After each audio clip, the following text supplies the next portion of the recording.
Augusto Agnelli, seja muito bem-vindo. Obrigado. Obrigada por você ter aceito o meu convite. A gente já está ensaiando isso há quanto tempo, Gu? Há um ano, mais ou menos. Há um ano que a gente está ensaiando. E aí a gente vem se preparando espiritualmente, emocionalmente, tendo toda uma estrutura para poder hoje estar conversando e passando para frente as ideias que nós temos, né? Augusto, como eu já tinha feito da outra vez, eu gostaria que você agora falasse quem é o Augusto e por que como que foi você entrar e despertar para a tua vida espiritual? Você pode falar um pouquinho disso para a gente? Vou tentar falar aqui um pouquinho. Primeiro, quero agradecer o convite, Ju. Né? Como você colocou, a gente está tentando, trabalhou isso um ano atrás e a pandemia acabou que distanciou alguns projetos e resgatou outros, né? E agora, com o término mais iminente da pandemia, um tempo, né? Tendo todo mundo já vacinado, esse é o caminho para restabelecer uma ordem com um pouco mais de consciência, eu espero, do que a humanidade entrou no início da pandemia. O despertar da consciência, ele passa por várias etapas, né? Eu tenho tido muitos processos mais recentes de observar o caminhar desse despertar.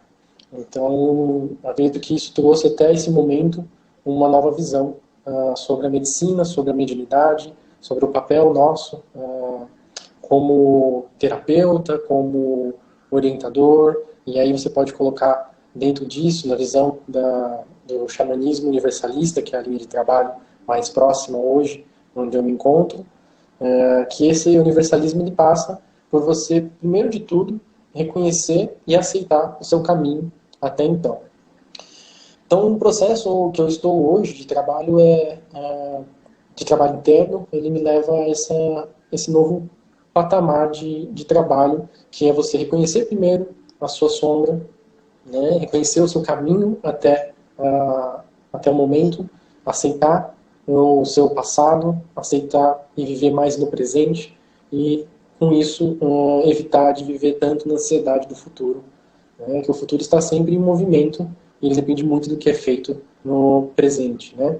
O presente é um período muito curto, um breve espaço de atuação que nós temos, onde é possível resgatar memórias e revivê-las, é possível se projetar no tempo e antecipar a vivência de algo, em que isso seja no plano das ideias, no plano da mente, ou até mesmo em visões um pouco mais sensíveis sobre o processo que está por vir, né?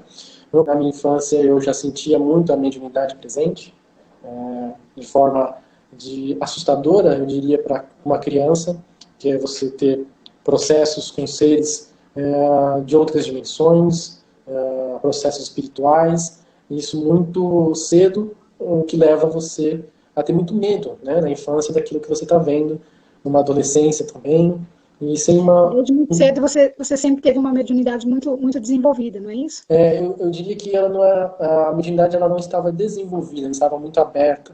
Né? Aberta, Então, já havia um caminho para ser trilhado, mas porém todo o caminhar espiritual ele depende muito de um tutor, de um professor, né? O caminhar da força requer um professor, requer um guru, um xamã, um guia espiritual para que você alcance as suas potencialidades, para que você entenda esses dons, esses talentos dentro da espiritualidade. Que se você não tiver isso, ele pode ser muito confuso, pode levar a pessoas próximas a acharem que você pode estar desenvolvendo alguma doença, uma esquizofrenia, ou você ter um olhar muito descrente, muito cético de outras pessoas, ou até mesmo o abuso espiritual das habilidades suas que estão sendo desenvolvidas, estão sendo abertas, né? Então, eu me lembro até eu chegar na medicina da ayahuasca, num momento bem complexo, difícil para mim, né, onde eu estava com pensamentos muito pesados, né? As coisas estavam dando muito erradas há algum tempo na vida, e a ayahuasca veio e me trouxe um processo muito intenso de quebra de ego, de visualizar a minha vida por um outro prisma, por uma outra perspectiva, algumas visões muito intensas, muito vívidas, durante aquele trabalho, um trabalho longo de 12 horas, um trabalho bem extenso, talvez acho que o trabalho mais extenso que eu tenha participado, né, não como dirigente ainda, mas como paciente, como convidado. E aquele processo foi um processo muito intenso, onde eu tive alguns insights bem interessantes. Um deles foi a primeira vez que eu consegui ouvir a voz de Deus.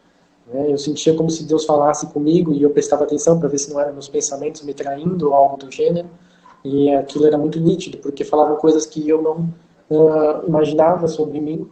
Me mostrou situações vistas de fora, em terceira pessoa, então não eram situações onde eu estava dentro daquela situação, mas sim como se alguém estivesse filmando, gravando ou observando os meus atos, e aquilo foi muito marcante, né? E o grande processo, a primeira consagração, foi justamente Deus falar comigo e me dizer que tudo que tinha acontecido na minha vida tinha sido dado por Ele, não era mérito único, exclusivo meu de ter conquistado tudo que eu tinha conquistado até então. Isso foi bem marcante, porque o processo que eu via na consagração era um processo onde eu me orgulhava muito dos meus feitos, e toda vez que o orgulho batia e me mostrava aquelas imagens, eu tinha a voz presente dizendo: fui eu que te dei isso, e fui eu que tirei isso, né? O professor Hélio Couto até nos fala, eu sei que você não é ressonante, Guto, até você você escuta muito isso de mim, mas foi a forma como a minha consciência conseguiu me encontrar com todos os dilemas, problemas que eu mesma causei na minha vida, e foi a forma como a minha própria consciência me convidou a conhecer tudo isso e chegar até onde chegou, que é a nossa amizade. Bom, como eu já falei no vídeo anterior, Guto, eu procurei, fui assistida pela equipe do professor Hélio Couto por conta de uma necessidade que eu tive física. Foi uma coisa que eu mesma causei de mim mesma, que foi a perda do estômago, enfim, foi uma fase bem difícil. Mas mesmo nessa hora, que é aquilo que a gente imagina, né? Que o caos da nossa vida, de repente você percebe que aquele caos ele é realmente o estopim para o teu Dharma, né?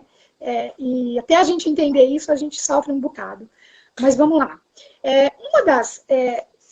Uma das palestras do professor, ele diz pra gente, olha, a partir do momento que você começa a fazer ressonância harmônica, você não tem necessidade de, por exemplo, ter outras terapias junto, no sentido não terapêutico, deixar bem claro aqui, hein, pessoal, nada, se você faz acompanhamento médico, continua, se você faz acompanhamento psicológico, psiquiátrico, tudo, você precisa continuar. Uma coisa não interfere na outra e as duas caminham juntas. Mas o que ele nos diz é que, por exemplo, no caso da medicina da ayahuasca, que é uma pergunta muito recorrente, quem utiliza a ressonância precisa ter acesso, precisa comungar e consagrar a ayahuasca? A resposta dele, ele diz que não. Mas também em outra palestra, ele nos diz sobre a maturidade espiritual, que a gente só vai ter essa maturidade espiritual quando você, de fato, tiver contato com as outras dimensões, porque é isso que vai te proporcionar. Mas ele também não diz quais são essas experiências e como é que você vai ter essa experiência, né? Então, muitos, assim como eu, tiveram a oportunidade, né, de consagrar o ayahuasca e assim ter um acesso ao mundo espiritual de forma nua e crua, como ele fala, né? Agora eu te pergunto, Guto, com toda essa consciência que a medicina te trouxe, você acredita que está todo mundo pronto para estar utilizando a medicina da ayahuasca? Legal. Essa é uma pergunta bem... É para todo mundo? Essa é uma frase que se escuta muito no xamanismo, né? A ayahuasca é para todos, nem todos são para ayahuasca. Essa é uma frase muito falada dentro dos centros onde estão sendo consagrados, centros xamânicos, né?